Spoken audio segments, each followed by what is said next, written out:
ये गम हस्ती होता है, ज़िंदगी का गम होता है, अगर हम इसको समझ लें कि ये ज़माना मकान का गम है क्या? और इसके बाद कितनी बड़ी नेमत है जो हमें मुयस्सर आ सकती है, और आखिरत में कितनी ऐश, इशरत, अय्याशी हासिल हो सकती है, अगर हम इस गम हयात को, इस गम हस्ती को अच्छी तरह से निभा सकें। इस ज़माने में ख़ास तौर पर, इस आखिरी ज़मान में ख़ास तौर पर हम लोगों के दिल और हमारे दिमाग, हमारे जज़्बे और हमारी सोचें बहुत ज़्यादा कंट्रोल होती हैं एक्सटर्नल एनवायरनमेंट से। एजुकेशन सिस्टम से, मीडिया से, पीयर प्रेशर से, सोशल नॉर्म्स से। तो जब ऐसा होना ही है और अल्लाह ने इंसान के मिजाज में ये चीज रख दी है कि उसने इन्फ्लुएंस होना है, भेड़ बकरियों ने इन्फ्लुएंस नहीं होना, जानवरों ने इन्फ्लुएंस नहीं होना, परिंदों ने इन्फ्लुएंस नहीं होना, लेकिन हमने इस मीडिया से, हमने इस एजुकेशन से, हमने सोसाइटी के नॉर्म से, हमने वेस्टर्नाइजेशन से, हमने पोस्ट मॉडर्निज्म से मुतासिर होना है। बिस्मिल्लाहिर्रहमानिर्रहीम। अभी आपके साथ एक और गजल के कुछ अशार डिस्कस करता हूँ।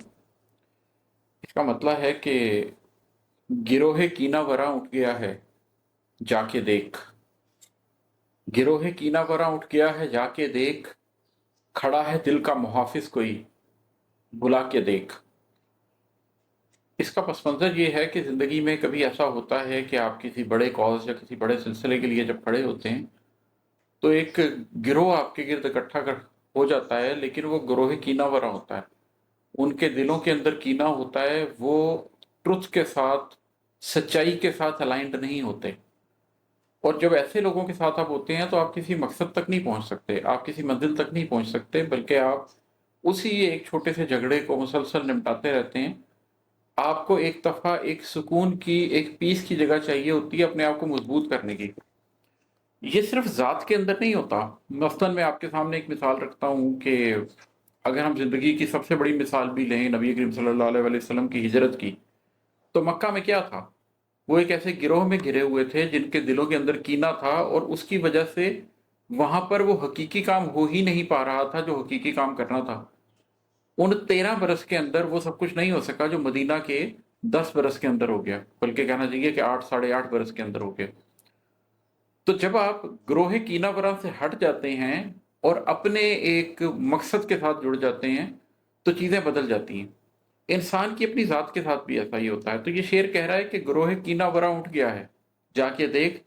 खड़ा है दिल का मुहाफिज कोई, बुला के देख। वो जो दिल के मुहाफिज, जो जज्बों के मुहाफिज, जो सच्चाई के मुहाफिज खड़ा हुआ कोई रह जाता है, असल में उसको बुलाकर देखें। असल में तादाद में कुछ नहीं रखा। उन सारे कीनावरों से हट के जब आप किसी एक शख्स से या एक थोड़े से लोगों के साथ जुड़ जाते हैं जो कि अपने जज्बों के मुहाफिज होते हैं, उन जज्बों के अंदर मौजूद सच्चाई के मुहाफिज होते हैं, तो आप उनसे बहुत कुछ हासिल कर सकते हैं, बहुत कुछ पा सकते हैं। वो थोड़ा भी ज्यादा होता है। एक और शेर है कि किसी हसीन के माथे का बल समझ इसको, किसी हसीन के माथे का बल समझ इसको, गमे हयात को ऐसे ही मुस्कुरा के देख। जैसे दुनिया में गमे जाना की जो लोग बात करते हैं, आप उनसे पूछिए कि जब आपको किसी से मोहब्बत हो जाती है, तो उस हसीन के जो माथे का बल है, जो उसका गुस्सा है, जो उसकी शिकायत है, जो उसकी नाराजगी है, आप उसके बावजूद उसके तरफ ही रागिब रहते हैं। अगर कोई परेशानी आती भी है, अगर आपको कोई माथे पे बल नजर भी आता है, तो आप और मुतवज्जो हो जाते हैं और मुल्तफित हो जाते हैं इस चीज के लिए कि उस गम को खत्म कर दिया जाए, उस ज्यादती को या उस परेशानी को खत्म कर दिया जाए, और किसी तरीके से अपने दिल को उस शख्स के साथ मिला लिया जाए। ये जो गम हयात है, इससे भी हमें मोहब्बत करनी पड़ती है। ये गम हस्ती होता है, जिंदगी का गम होता है, अगर हम इसको समझ लें कि ये जमानो मकान का गम है क्या, और इसके बाद कितनी बड़ी नेमत है जो हमें मैसर आ सकती है, और आखिरत में कितनी ऐश, इशरत, अय्याशी हासिल हो सकती है, अगर हम इस गम हयात को, इस गम हस्ती को अच्छी तरह से निभा सकें।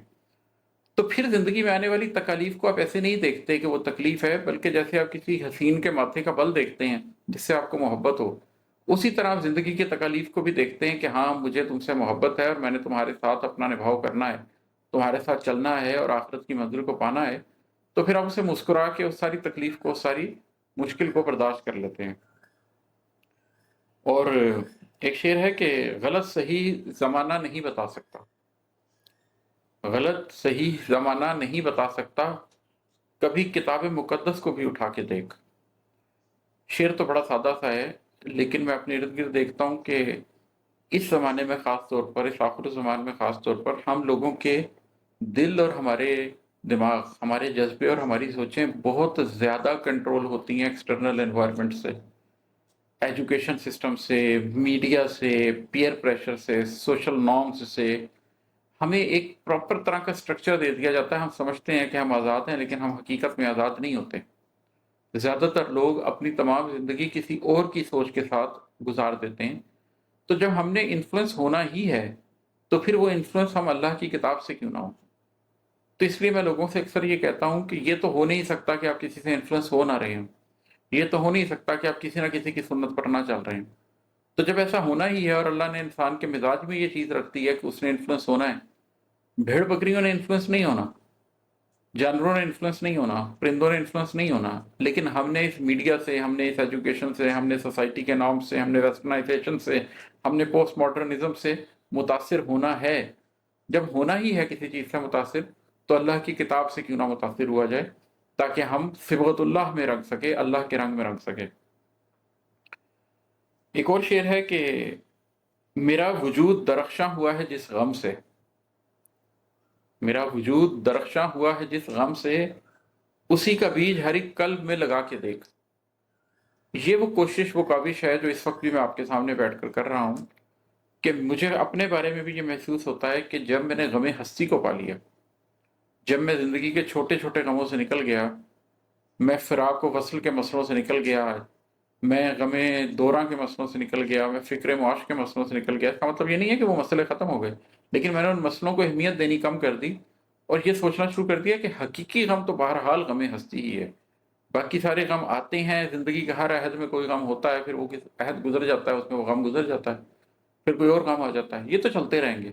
लेकिन अगर कोई चीज़ कांस्टेंट है इन सारे वेरिएबल्स के बीच में, तो वो अल्लाह है। और उस अल्लाह ने जो मुझे गमे हस्ती दिया है, जो मुझे इस ज़ात का गम दिया है, उसी से तो आपका वजूद दरख्शां होता है। जब आप ये समझ जाते हैं कि आप एक मोम की तरह पिघल रहे हैं, जब आप समझ जाते हैं कि ज़मानो मकान के इस इम्तिहान में लम्हा लम्हा लम्हा गुजरता जा रहा है, तो इस सोच से आपके कल्ब में जो तहरीक पैदा होती है, उससे ही आपके कल्ब में रोशनी पैदा होती है और आपका वजूद दरख्शां होता है। तो जब आपका वरूज वजूद जिस बीज से दरख्शां होता है, वो बीज ये सोच है कि मैं इस दुनिया में एक इम्तिहान देने के लिए आया हूँ और एक एक पल कीमती है। और यही वो बीज है जो मैं हर कल्ब में लगाने की कोशिश भी करता हूँ, कि अगर ये एहसास पैदा हो जाए कि मेरी ज़िंदगी का एक एक लम्हा कीमती है, एक एक पल कीमती है, एक एक साथ कीमती है, एक एक पहर कीमती है, एक एक दिन कीमती है, तो जो खुद एहतसाबी की कैफियत पैदा होती है, उसमें हम लोग अल्हम्दुलिल्लाह मुसलमान तो पहले ही हैं। सिर्फ उस खुद एहतसाबी की कैफियत के पैदा होने की देर होती है कि हमारे सीने में स्पार्क पैदा हो जाता है और हम ज़िंदगी को उस रास्ते को इख्तियार कर लेते हैं जो अल्लाह हमसे चाहता है कि हम इख्तियार करें। एक और शेर है कि शराबे जान को पानी समझ के पेश ना कर, शराबे जान को पानी समझ के पेश ना कर, गुरूर नफ्स को ऐसे नहीं सजा के देख। ये जो हमारे इर्द गिर्द पूरी मटेरियलिस्टिक दुनिया फैली हुई है ना, ये शराबे जहान है। हम समझते हैं हमारी ज़िंदगी के लिए ये चीज़ें बड़ी ज़रूरी हैं, ये पैसा, ये ओहदे, ये तरक्की, ये मटेरियल गेन्स, लेकिन ये सब शराबे जहान है। जब हम लहद तक पहुंचेंगे तो हमें पता चलेगा कि ये पानी नहीं था, ये शराब था और हमारे पीछे ही रह गया। इसका अल्लाह ताला कुरान में जिक्र भी करते हैं कि मिसाल इन लोगों की ऐसी है कि जैसे वो पानी के पीछे भागे और जब वहां पर पहुंचे तो वहां कुछ भी ना पाए और वहां पर अल्लाह को पाएं और अल्लाह उसके उनका मुकम्मल हिसाब उनके सामने चुका दे। तो शराबे जान को पानी समझ के पेश ना कर, गुरूर नफ्स को ऐसे नहीं सजा के देख। ये जो गुरूर नफ्स है, गुरूर क्या है? धोखा। गुरूर हम तकब्बुर को भी कह देते हैं, लेकिन तकब्बुर भी तो धोखा ही है ना। हकीकी मानी तो इसका धोखा है कि अपने नफ्स का जो धोखा है, चाहे उसको तकब्बुर के मानी में ले लें और चाहे उसको इस मानी में ले लें, कि आपका नफ्स ने जो एक धोखा क्रिएट किया हुआ है आपके इर्द गिर्द हकीकत का, जो कि हकीकत नहीं है, वो सिर्फ आपके हवासे खमसा को ही अभी हकीकत महसूस होती है। आपके 5 हवासे खमसा बंद कर दिए जाएं तो इस दुनिया की सारी हकीकत आपके सामने से खत्म हो जाएगी। अगर आप ना कुछ देख सकें, ना कुछ सुन सकें, ना कुछ चख सकें, ना कुछ सूंघ सकें और ना कुछ महसूस कर सकें, टच की फीलिंग आप में से खत्म हो जाए, तो आपके उस पीछे इस मादी दुनिया में से क्या बच जाएगा? लेकिन आपकी शख्सियत तो फिर भी बच जाएगी। वो जो हकीकी शख्सियत है, उसके ऊपर काम करें, इस नफ्स के धोखे को और इस मटेरियलिज्म के शराब को अहमियत ना दें। और एक शेर और सुनाता हूं कि मैं सुन चुका हूं दलाइल शूर हस्ती के, मैं सुन चुका हूँ दलाइल शूर हस्ती के, कभी सहीफाए दिल भी मुझे सुना के देख। स्पिरिचुअलिज्म से पहले एक स्टेज आती है जिसके अंदर आदमी ने अपने दिलो दिमाग को जीतना होता है। उसमें क्या होता है कि जो सोचने वाला आदमी है वो पहले शूर हस्ती के बारे में तमाम दलाइल ढूंढता है। एथिस्ट भी ढूंढते हैं, एग्नोस्टिक भी ढूंढते हैं, जो थीस्ट हैं वो भी ढूंढते हैं, मुख्तलिफ रिलीजन से लोग ताल्लुक रखने वाले लोग वो भी ढूंढते हैं, लेकिन वो शूर के साथ अपनी हस्ती की हकीकत जानने की कोशिश कर रहे होते हैं। वो नफ्स को समझने की कोशिश कर रहे होते हैं, वो साइकोलॉजी के थ्रू आपको जानने की कोशिश कर रहे होते हैं, एंथ्रोपोलॉजी के और आर्कियोलॉजी के थ्रू आपको जानने की कोशिश कर रहे होते हैं। इंसान की हकीकत जानने की वो पूरी कोशिश शूर के थ्रू करते हैं। तो मैं यहाँ ये कह रहा हूँ कि मैं सुन चुका हूँ दलाइल शूर हस्ती के। ऐसा नहीं है कि मैंने ये सारे दलाइल जो शूर से पैदा होते हैं वो नहीं सुने। कभी सहीफा दिल भी मुझे सुना के देख। लेकिन तुम्हारे दिल के अंदर एक जज्बे भी होंगे, तुम्हारे दिल के अंदर एक धड़कता हुआ कल्ब भी होगा, उसका सहीफा भी तो कभी मुझे सुनाओ। ये भी तो सुनाओ कि तुम्हारे बातिन में क्या गुजर रही है। सिर्फ जाहिर की अगर सुनोगे और शूरी इस्तेमाल करोगे तो उससे मामले की हकीकत नहीं जान सकोगे। लेकिन जब तुम अपने कल्ब को भी बीच में लेकर चलोगे, अपने दिल का सहीफा भी सुनोगे, तो फिर तुम्हारा ध्यान दिल और दिमाग का मुत्तफिक होकर जिस तरफ चलेगा तो वो फिर आपको रूहानियत की तरफ लेकर जाएगा। और चले मक्ता भी सुना देता हूँ। कभी किसी को बिखरते हुए समेट इमाद, कभी किसी को बिखरते हुए समेट इमाद, कभी किसी के तो सीने में लौ जला के देख। अपनी ज़ात के ऊपर जब आप काम कर लेते हैं तो आपको एक वक्त पर एहसास होता है कि आप ऐसी जगह हैं जहां पर आपको सबको छोड़ देना चाहिए और सिर्फ अपनी ज़ात पर काम करना चाहिए। लेकिन फिर एक वक्त ऐसा आता है कि जब आप ये सोचने लग जाते हैं कि अगर मैं सिर्फ अपनी ज़ात पर ही काम करता रहूंगा तो कहीं मैं उन लोगों में तो शामिल नहीं हो जाऊंगा जिनके बारे में अल्लाह ताला को ये नाराज़गी होती है कि हाँ तुम हकीकत को जानते थे लेकिन अब तुमने अपने इर्द गिर्द मुआशरे को ठीक करने के लिए क्या किया।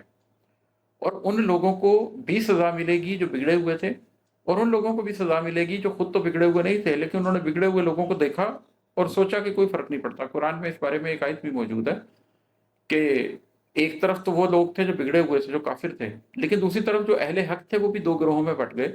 और उनमें से एक ग्रोह दूसरे ग्रोह से कहता था कि तुम क्यों इन लोगों को समझाते हो जबकि तुम जानते हो कि ये कभी भी हकीकत को नहीं पाएंगे, ये कभी भी सच को नहीं पाएंगे, इनके पीछे भागने का कोई फायदा नहीं है, छोड़ो, तुम अपना वक्त ज़ाया कर रहे हो।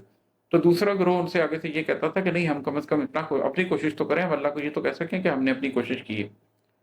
तो ये तीन तरह के लोग होते हैं। एक वक्त होता है जिस वक्त आपने सिर्फ अपनी ज़ात पर काम करना होता है, लेकिन फिर एक वक्त आता है कि आपको ये सोचना पड़ता है कि क्या ये काफ़ी है कि पूरे मुआशरे को जिस मर्जी डगर पे मैं चलने दूँ और बस अपनी ज़ात की सफाई करके बैठा रहूँ। नहीं, ये काफ़ी नहीं है।